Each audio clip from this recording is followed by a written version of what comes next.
Hello, it's Amy with Paper Moon Journals, and today I have 2 of the 4 Wednesday Addams junk journals I'm making using primarily a digital kit by Miles Beyond the Moon. I sure love those guys over there. I really like the digital kits that they make, and this Wednesday Addams one is really unique. There aren't any other Addams Family junk journal kits that I could think of.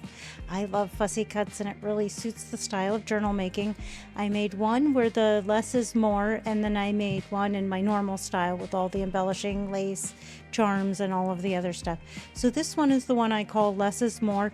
It's all tea-stained papers and no digitally printed papers for the base pages. It has 100 pages, and I packed it full of ephemera as well, but I kept this one less frilly and froofy. I added that Wednesday plaque to some black scrapboard and raised it up and fussy cut the images and layered them. They're the Wednesday Addams backgrounds were what I used for the background.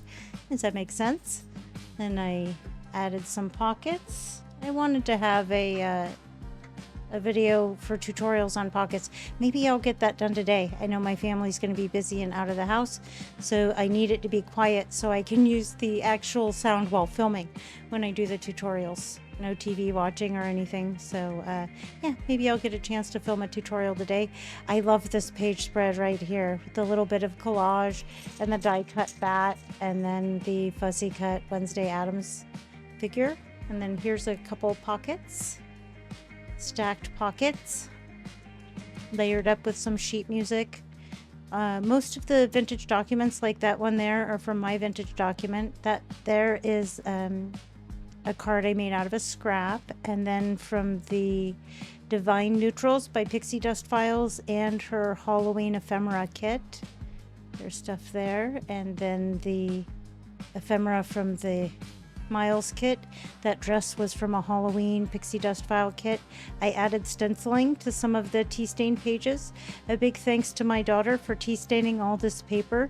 She must have tea stained a whole ream of paper, and normally I'd be way too stingy to make a journal using just tea stained paper. And that's why I use the digitals. I really hoard my tea stained paper, but the weather's nice and hot, so now is the time of year to be doing that. You can see again, I added fussy cut collage to decorate several of the pages and a fussy cut image.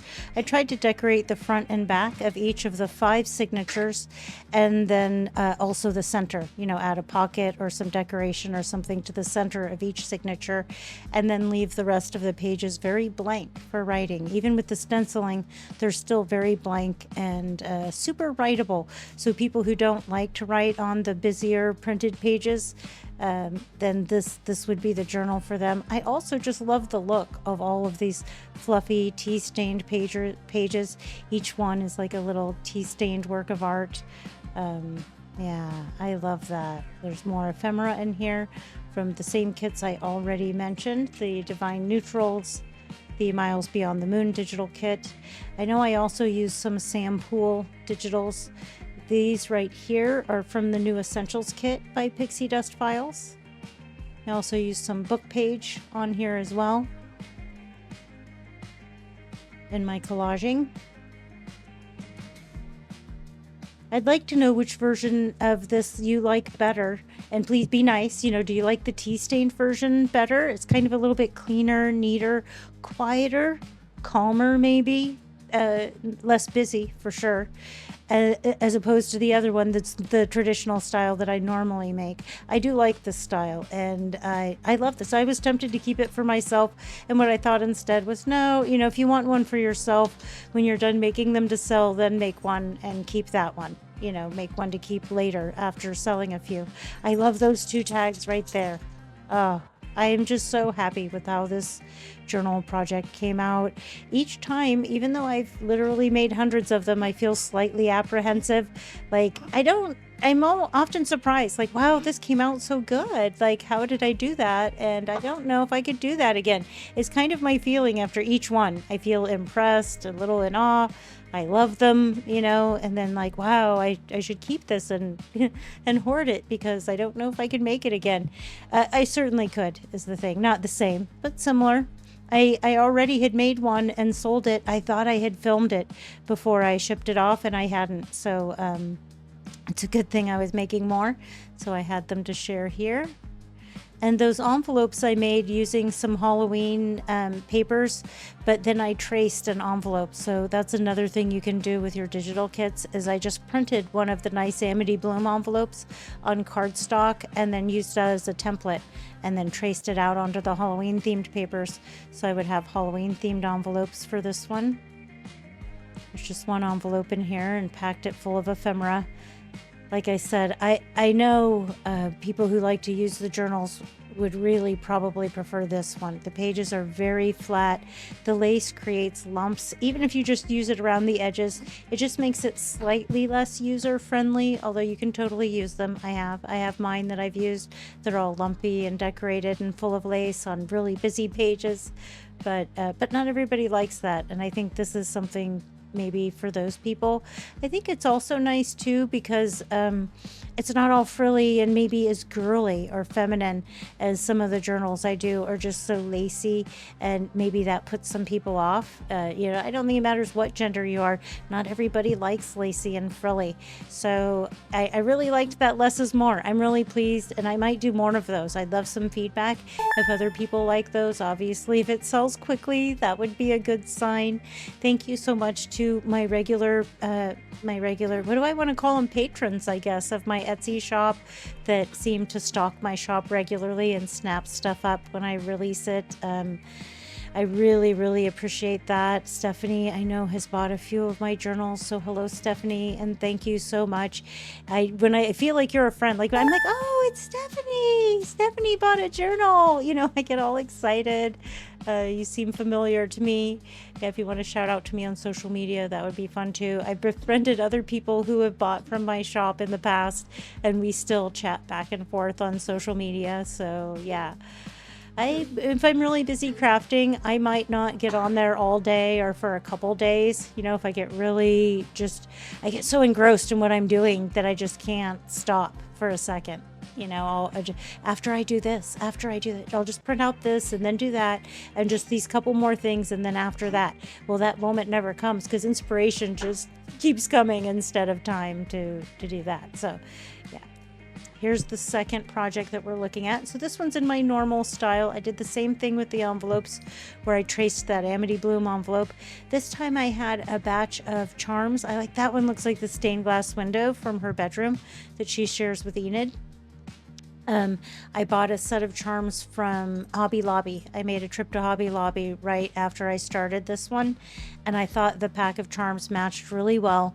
And then I added to that pack because it wasn't enough more charms. I think there's 10 charms in this one. Let's see, that's the Haunted or Haunterly. I can't remember what it's called, from Miles Beyond the Moon. I had that kit and I used some of those images. I also grabbed a couple things from their, Crow and Company. So that last image, that anime looking image, that was from Crow and Company. And then these white pasty people, there's 4 tags, I think, that I made using those, and I think it was called Haunterly. Then on top of that, or to help collage those together, I had It Kupili Imaginarium. I'll put the screen up on screen because I'm probably not pronouncing it correctly.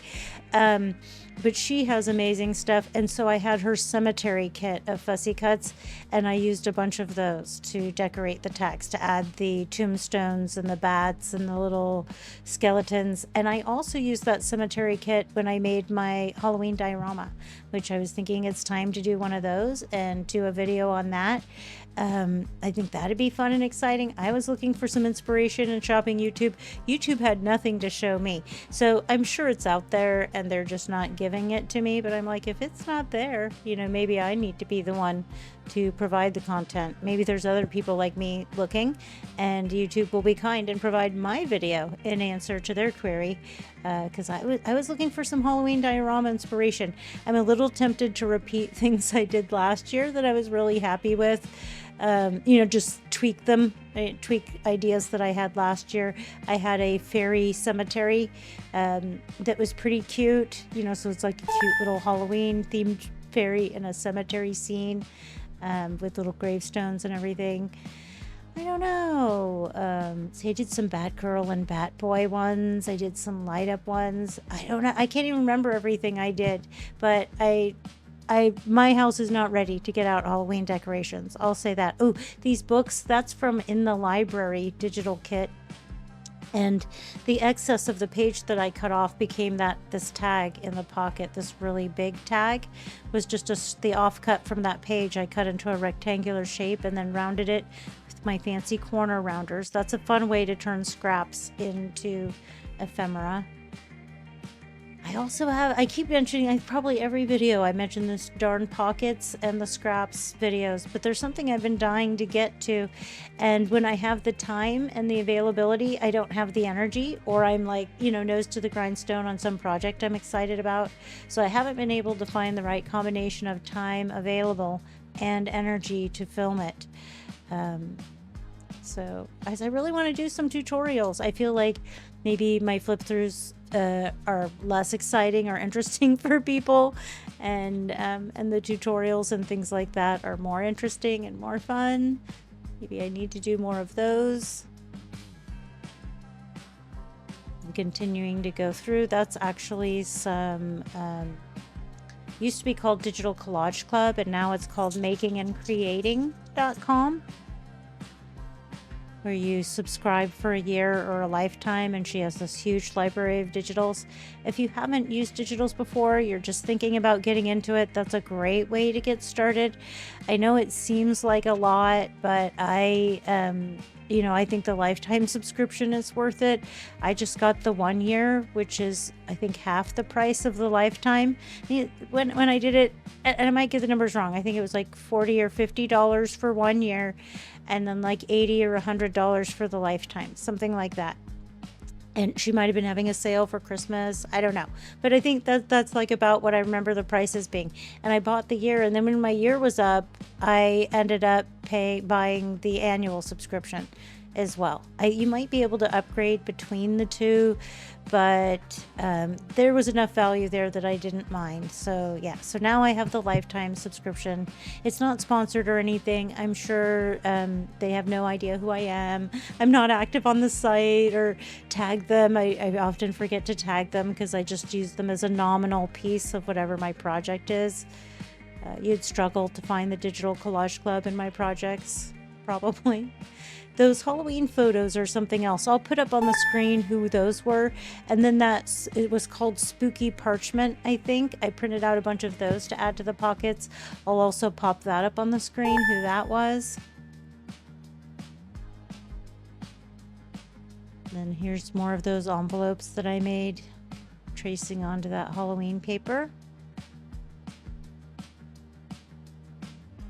So some of this is ephemera from the kit. That was Divine Neutrals.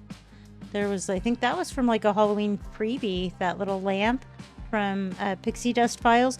In her Facebook group, if you go look, it has all the freebies that she's done. I think that's the only reason she has it. It's a great place to offer digitals to people and just have it ready, for them to find and download.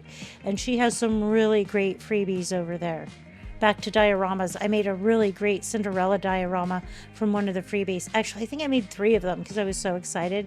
I made one for myself, and then one as a gift, and then one to list in the shop, in my Etsy shop. Yeah, see, that's a Crow and Company fussy cut on that tag.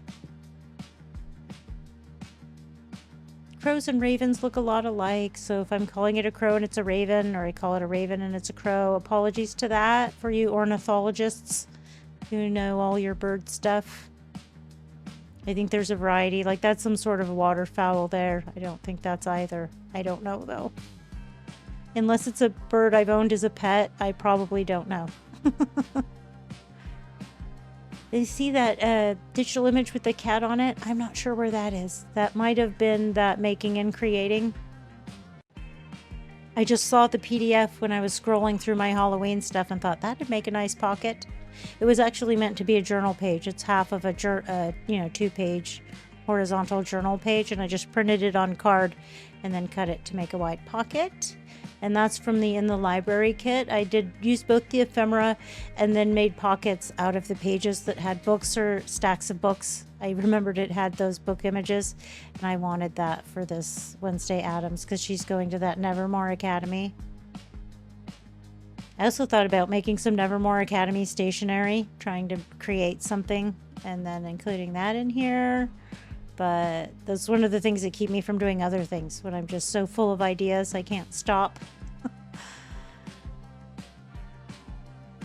And then this one has raised up butterflies pasted on top of each one of the butterflies that was printed on there. So that looks kind of cool. If that gets fluffed up, it just gets flattened down from being in the pocket with stuff on top of it. I think that looks cool. Then that butter receipt, vintage document, that's for my kit. More of that parchment, some pixie dust essentials. And then those little Halloween dresses that she had. The little blonde-haired girl that we can kind of see peeking on the left, I feel like that's Enid. So that's from Crow & Company, but that character was the one that to most looked like Enid, even though she's not dressed like Enid. It's like Wednesday dressed up Enid over there in the black outfit. And then I added the crow fussy cut on top of the skull to the chair, but otherwise that was just the regular image. And yeah, here we are. We're at the end.